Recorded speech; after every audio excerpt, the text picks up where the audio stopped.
ఈరోజు వంశీని అరెస్ట్ చేసిన తీరు,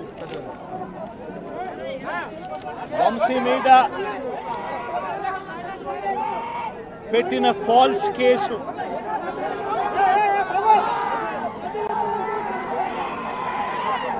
నిజంగా రాష్ట్రంలో దిగజారిపోయిన లా అండ్ ఆర్డర్ను వంశీ అరెస్టు అద్దం పడుతుంది. ఎందుకనంటే వంశీను అరెస్ట్ చేసిన తీరు ఒకసారి గమనించినట్టయితే అతి దారుణమైన law and order break down కనిపిస్తుంది. ఒకసారి గమనించినట్టయితే ఈ కేసులో గన్నవరం పార్టీ కార్యాలయంపై దాడి జరిగింది అని చెప్పి ఫిర్యాదు చేసిన సత్యవర్ధన్ అనే ఈ వ్యక్తి, గన్నవరం తెలుగుదేశం పార్టీ ఆఫీసులో కంప్యూటర్ ఆపరేటర్గా పనిచేస్తా ఉన్న సత్యవర్ధన్ అనే ఈ వ్యక్తి, ఫిర్యాదు చేసిన ఇదే వ్యక్తి సాక్షాత్తు తానే జడ్జి గారి సమక్షంలో జడ్జి గారిచ్చిన సమన్లకు పోలీసుల ఆధ్వర్యంలో ఆ సమన్ను అందుకొని జడ్జి గారి దగ్గరికి వచ్చి జడ్జి గారితో తానిచ్చిన వాంగ్మూలాన్ని ఒకసారి గమనిస్తే ఆ వాంగ్మూలంలో ఆయన చెప్పిన మాటలు ఏమిటి, చివరికి ఈరోజు వంశీ మీద పెట్టిన ఫాల్స్ కేసు ఏమిటి, ఇదే సత్యకుమార్ అనే వ్యక్తి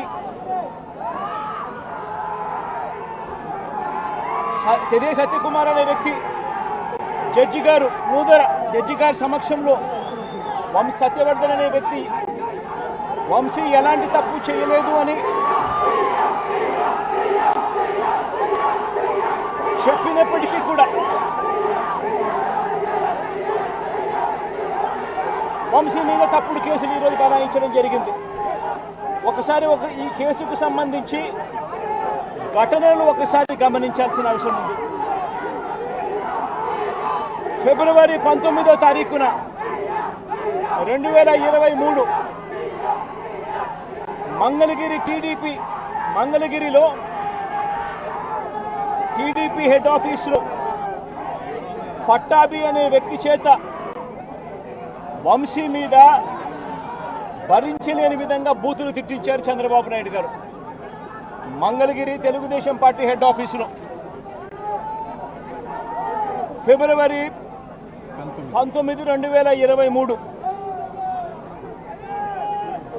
పట్టాభి అనే వ్యక్తి రెచ్చగొడుతూ వంశీని తిడుతూ ఫిబ్రవరి 19వ తారీఖున తాను మాట్లాడిన మాటలు, ఫిబ్రవరి 19, 23 వాడో పిల్ల సైకో, నేనే గన్నవరం వెళ్తా, ఎవడేం పీకుతాడో చూస్తా, ఆ వంశీ సంగతి తేలుస్తా, నియోజకవర్గంలో నుంచి బయటికి విసిరేస్తా అంటూ గన్నవరం ఎమ్మెల్యే వల్లభనేని వంశీని రెచ్చగొట్టింది సాక్షాత్తు ఫిబ్రవరి 19వ తారీఖున ఇదే పట్టాభి అనే వ్యక్తి అంతటితో ఆగకుండా ఫిబ్రవరి 20వ తారీఖున అంటే మరుసటి రోజు చంద్రబాబు గారు పట్టాభిని నేరుగా గన్నవరంకే పంపారు.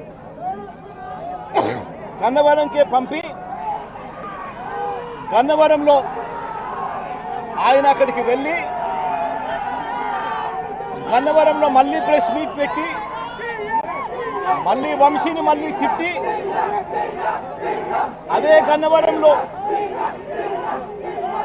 చుట్టుపక్కల ప్రాంతాల నుంచి తాను పోగేసిన మనుషులను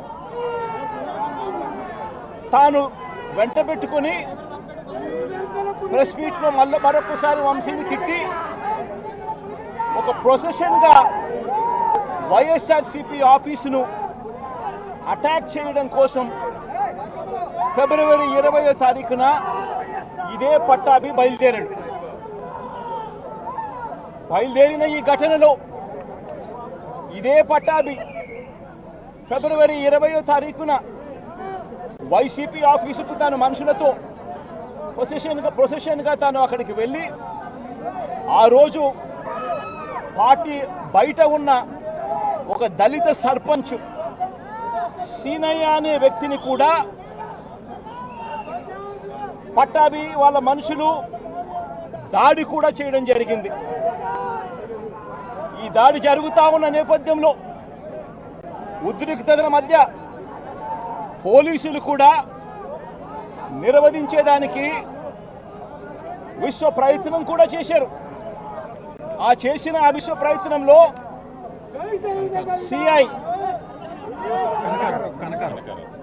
కనకారావు, ఈయన కూడా దళితుడే, సిఐ కనకారావు తల పగలగొట్టి నిరోధించే కార్యక్రమంలో సిఐ కనకారావు తల కూడా ఇదే అల్లరి మూకలు పట్టాభి నేతృత్వంలో ఇదే అల్లరి మూకలు తల కూడా పగలగొట్టారు. ఇలాంటి ఉద్రిక్తతల మధ్య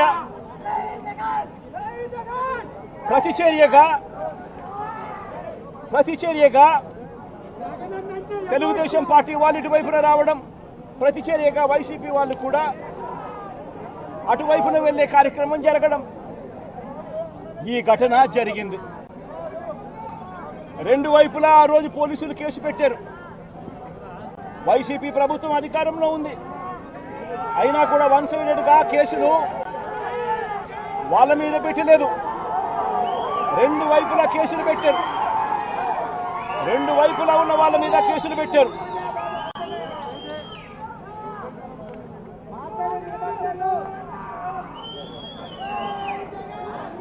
తర్వాత గన్నవరం ఘటనకు సంబంధించి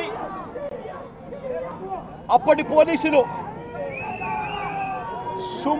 సుమోటోగా టీడీపీ పార్టీ మీద, వైసీపీ పార్టీకి సంబంధించిన వాళ్ళ మీద, ఇద్దరి మీద కేసులు పెట్టారు. ఇదే సమయంలో టీడీపీ వాళ్ళు 3 కంప్లైంట్స్ కూడా ఇచ్చారు, అవి కూడా తీసుకోవడం జరిగింది. కానీ ఈ ఘటనలన్నీ కూడా టీడీపీ ఇచ్చిన కంప్లైంట్స్లో కానీ, ఆ రోజు ఇచ్చిన కంప్లైంట్స్లో కానీ, పోలీసులు పెట్టిన కేసుల్లో కానీ ఎక్కడా కూడా వంశీ పేరు లేదు. కారణం వంశీ ఘటనలో లేడు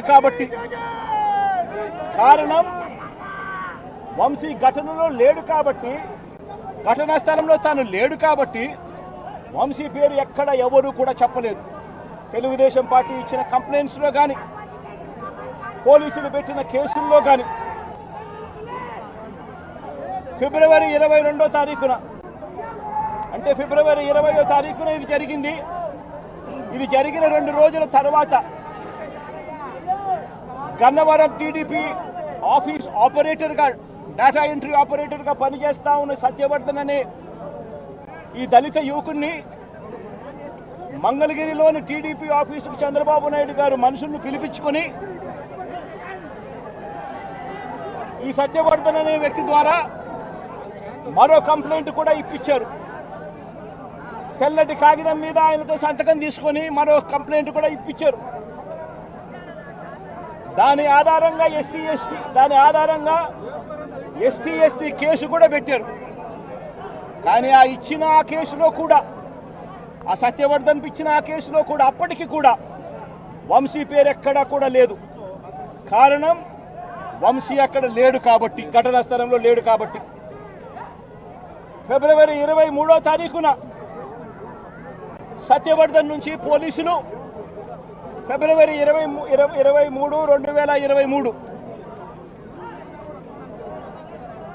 పోలీసులు ఇదే సత్యవర్ధన్ దగ్గర నుంచి 161 స్టేట్మెంట్ కూడా తీసుకున్నారు. ఆ స్టేట్మెంట్లో సత్యవర్ధన్ ఇచ్చిన స్టేట్మెంట్లో కూడా ఎక్కడా కూడా వంశీ పేరు ఎక్కడా లేదు. సత్యవర్ధన్ అనే వ్యక్తి ఆ 161 స్టేట్మెంట్లో, పోలీసులకు ఇచ్చిన 161 స్టేట్మెంట్లో తనని ఎవరూ తిట్టలేదని కూడా చెప్పాడు. తాను ఘటన జరిగినప్పుడు తాను అక్కడి నుంచి వెళ్ళిపోయానని కూడా చెప్పాడు. తర్వాత టీడీపీ ప్రభుత్వం రాగానే వంశీని టార్గెట్ చేయడం మొదలుపెట్టారు. జూలై 10, 2024న ఈ కేసును మళ్ళీ రీఓపెన్ చేశారు. రీఓపెన్ చేసి ఆశ్చర్యం కలిగించే విషయం ఏమి తెలుసా? ఇదే సత్యవర్ధన్ అనే వ్యక్తిని తెలుగుదేశం పార్టీ ప్రభుత్వం అధికారంలోకి వచ్చిన తర్వాత మళ్ళీ ఇదే సత్యవర్ధన్ అనే వ్యక్తి దగ్గర నుంచి మళ్ళీ 161 స్టేట్మెంట్ మళ్ళీ తీసుకున్నారు. రెండోసారి కేసు రీఓపెన్ చేసి తెలుగుదేశం పార్టీ అధికారంలోకి వచ్చిన తర్వాత ఆ రెండోసారి ఇచ్చిన 161 స్టేట్మెంట్లో కూడా సత్యవర్ధన్ ఇవే మాటలే మాట్లాడాడు. నన్ను ఎవరు తిట్టలేదని, వంశీ అక్కడ లేడు అని, తన ఘటనా స్థలం జరిగినప్పుడే తను అక్కడి నుంచి వెళ్ళిపోయాడు, అదే మాటలే మాట్లాడాడు. పోలీసులు చంద్రబాబు నాయుడు గారి ప్రభుత్వంలో తీసుకున్న 161 స్టేట్మెంట్లో కూడా తర్వాత అయినా చంద్రబాబు నాయుడు గారు వంశీ మీద పెట్టుకున్న ఆక్రోశము, వంశీ మీద పెట్టుకున్న కోపము చంద్రబాబు నాయుడు గారిది ఏ స్థాయిలో ఉందనంటే, ఎలాగైనా కానీ వంశీని ఇరికించాలి అనే ఆలోచనతో వంశీ ఘటనా స్థలంలో లేకపోయినా కూడా వంశీని 71వ నిందితుడిగా చేర్చారు. 71వ నిందితుడిగా వంశీ పేరును చేర్చారు. అయితే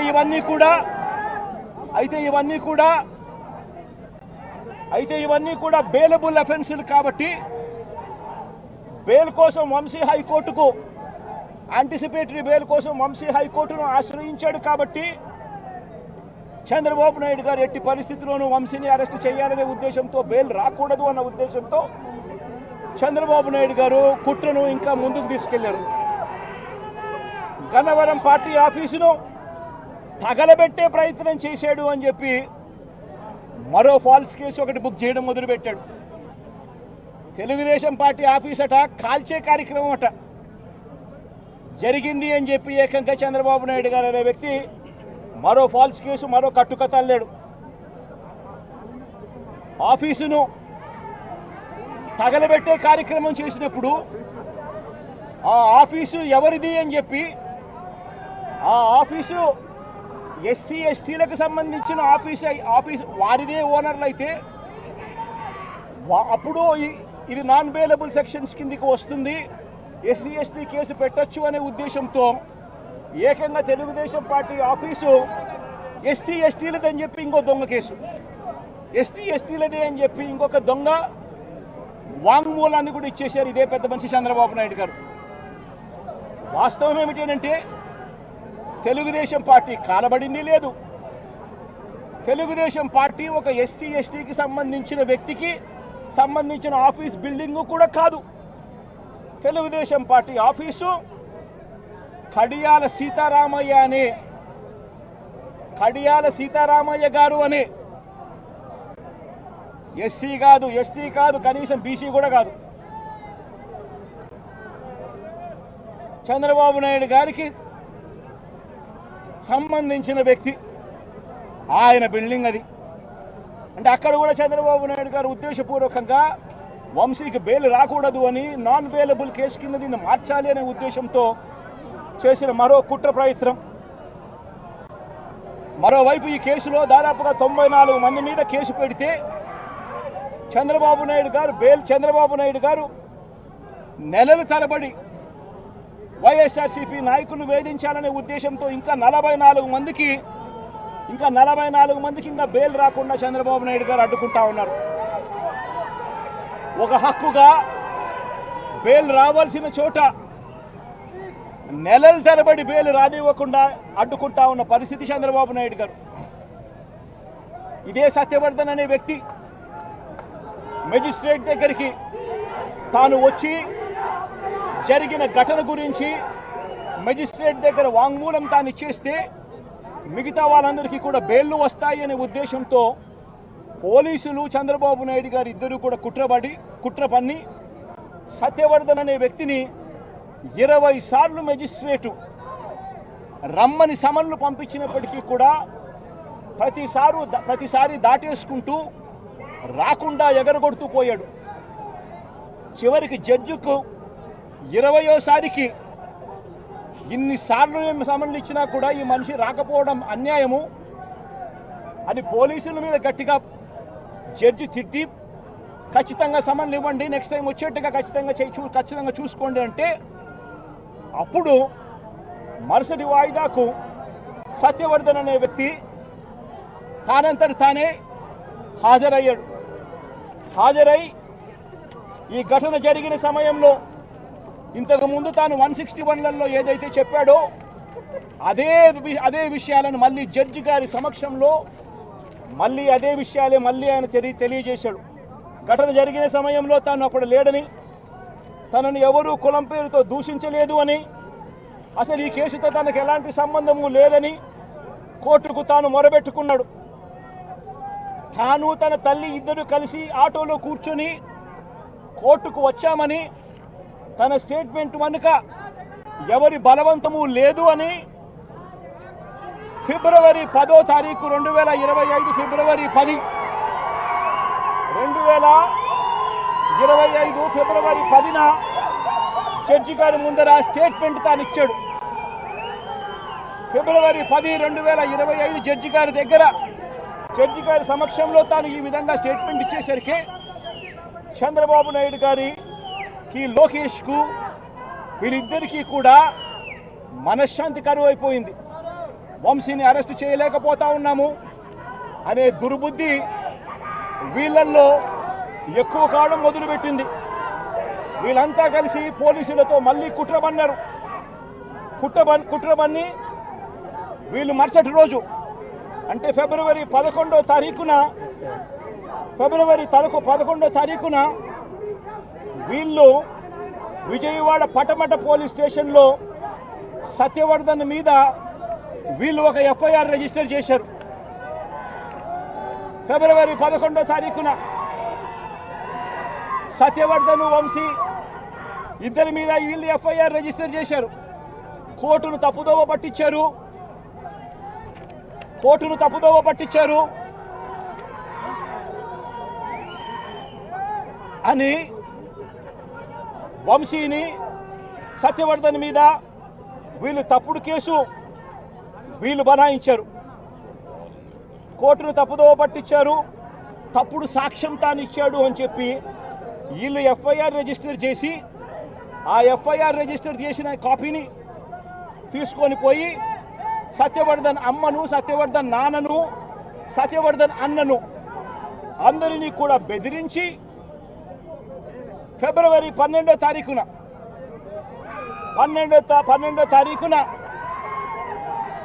సత్యవర్ధన్ అన్న దగ్గర నుంచి ఒక తప్పుడు కేసు వాళ్ళ అన్నతో పెట్టించారు. ఏమని పెట్టించారు? ఈ వ్యక్తి సత్యవర్ధన్ అనే వ్యక్తిని కిడ్నాప్ చేసుకొని పోయారట. అది ఎవడో చూశాడట. ఆ మనిషి దగ్గర 20,000 రూపాయలు, సత్యవర్ధన్ అనే వ్యక్తి దగ్గర 20,000 డబ్బు ఉంటే ఆ డబ్బులు కూడా లాక్కొని కిడ్నాప్ చేసుకొని పోయారట అని తప్పుడు కేసు. కనీసం సత్యవర్ధన్ అనే వ్యక్తితో మాట్లాడకుండా ఫిబ్రవరి 12వ తారీఖునే కేసు రిజిస్టర్ చేసి ఫిబ్రవరి 13వ తారీఖున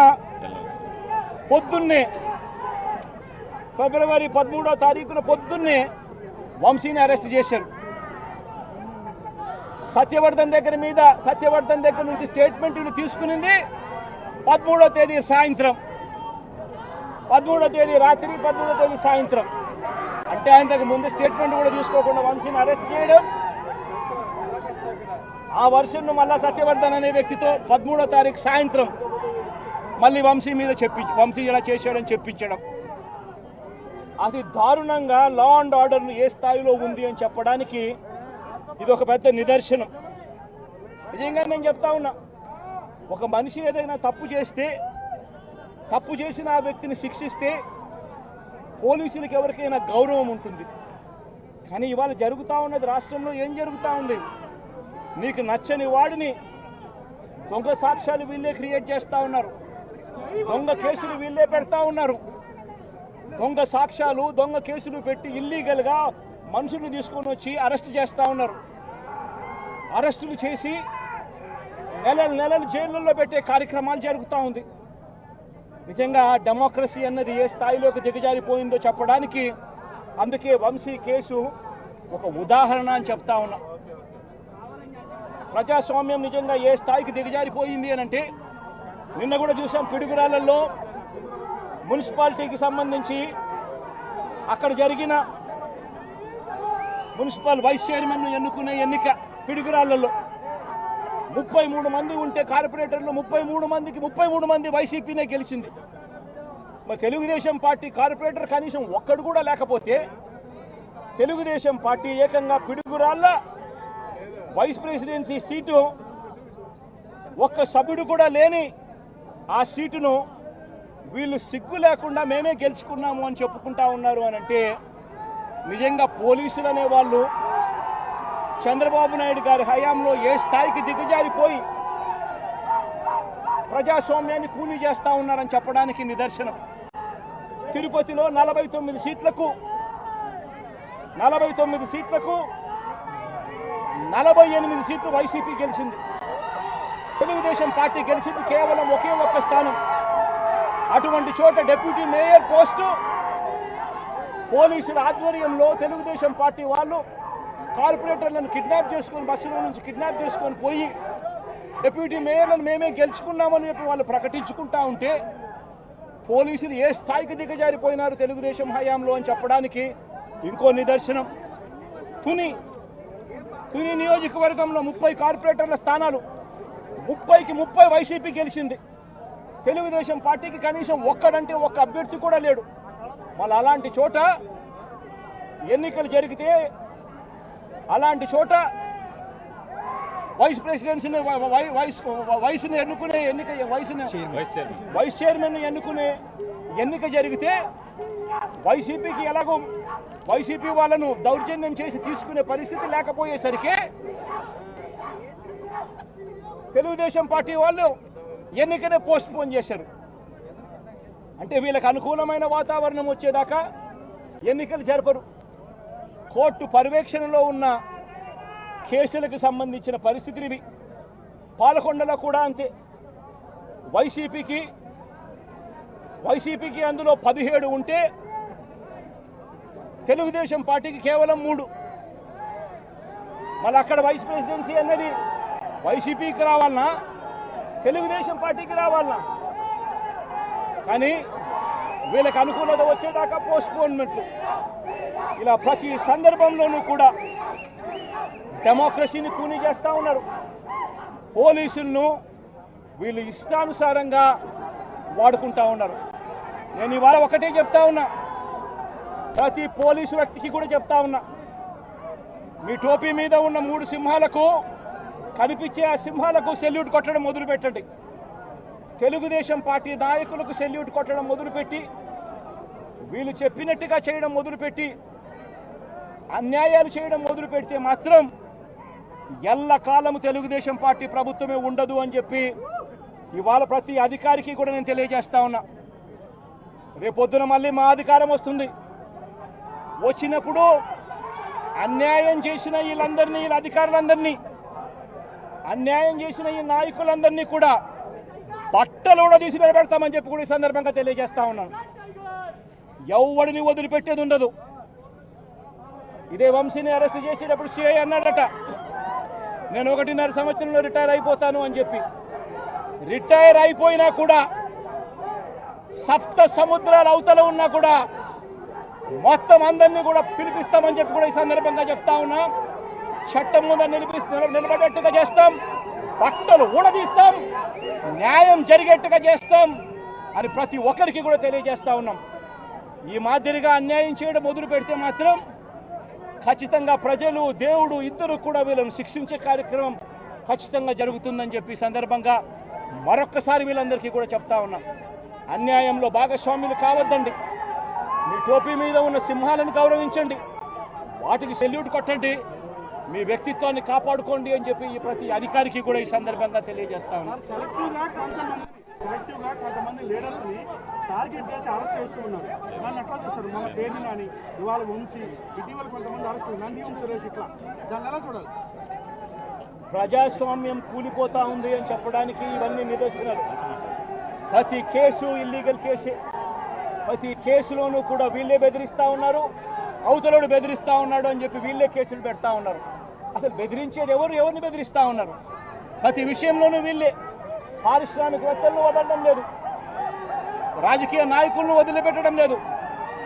ప్రతి ఒక్కరిని కూడా వీళ్ళే బెదిరిస్తూ ఉన్నారు, అవతలోడు బెదిరించినాడు అని చెప్పి మళ్ళీ ఎదురు కేసులు పెడతా ఉన్నారు. ఇవన్నీ ఊరికే పోవు, ఇవన్నీ కూడా మళ్ళీ వీళ్ళకి చుట్టుకుంటాయి. చుట్టుకున్నప్పుడు వీళ్ళ పరిస్థితి అతి దారుణంగా తయారవుతుందని మాత్రం ఖచ్చితంగా చెప్తా ఉన్నాను.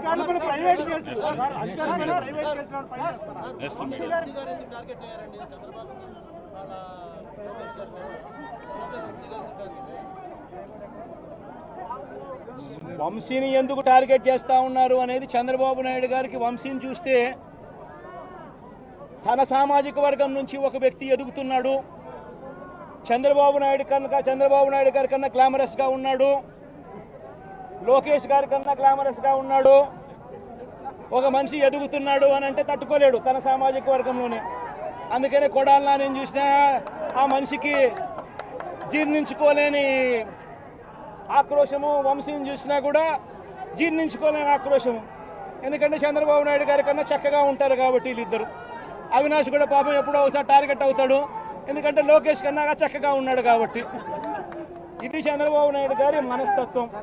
ఆయన కొడుకు ఆ సామాజిక వర్గంలో వాళ్ళు మాత్రమే లీడర్లు. వాళ్ళకి ఎవరైనా పొరపాటున వాళ్ళకు అనుకూలంగా లేకపోతే సామాజిక వర్గం నుంచి వాళ్ళని వెలేయడము. ఇది చంద్రబాబు నాయుడు గారు, రామోజీరావు, ఆంధ్రజ్యోతి రాధాకృష్ణ, TV5 వీళ్ళు ముగ్గురు. నిజంగా ఇది ఒక మాఫియా రాజ్యం. చంద్రబాబు నాయుడు అనే వ్యక్తిని ముఖ్యమంత్రిగా చేయడం కోసం, చంద్రబాబు నాయుడు అనే వ్యక్తికి ఓట్లు వేయించడం కోసం ఒక మాఫియా సామ్రాజ్యం వీళ్ళంతా. ఆ మాఫియా సామ్రాజ్యంలో ఎవరైనా చంద్రబాబు నాయుడు గారికి వ్యతిరేకంగా వాళ్ళ సామాజిక వర్గంలో ఈ అవినాష్ కానీ, నాని కానీ, వంశీ కానీ ఇలాంటి వాళ్ళు ఎవరైనా నిలబడితే, పాప మా శంకర్రావు కానీ, మా బ్రహ్మనాయుడు కానీ ఇటువంటి వాళ్ళు ఎవరైనా నిలబడితే అంతే, వాళ్ళ సామాజిక వర్గంలో తప్పు పుట్టారు, వాళ్ళ అన్యాయస్తులు అని వాళ్ళ మీద తప్పుడు కేసులు పెట్టడం, వాళ్ళ మీద ఇల్లీగల్ అరెస్ట్ చేయించడం, వాళ్ళ మీద బురద జల్లడం, వాళ్ళని ట్రోల్ చేయించడము, ఇవన్నీ కూడా చంద్రబాబు నాయుడు గారి నైజం, లోకేష్ గారి నైజం చూపిస్తుంది. ఇవన్నీ కూడా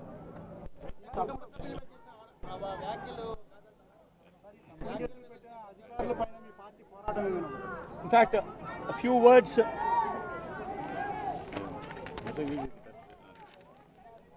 for the national media. Right కొత్త అడుగుతాం సపరేట్గా ఉన్నారు.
లైవ్ గురించి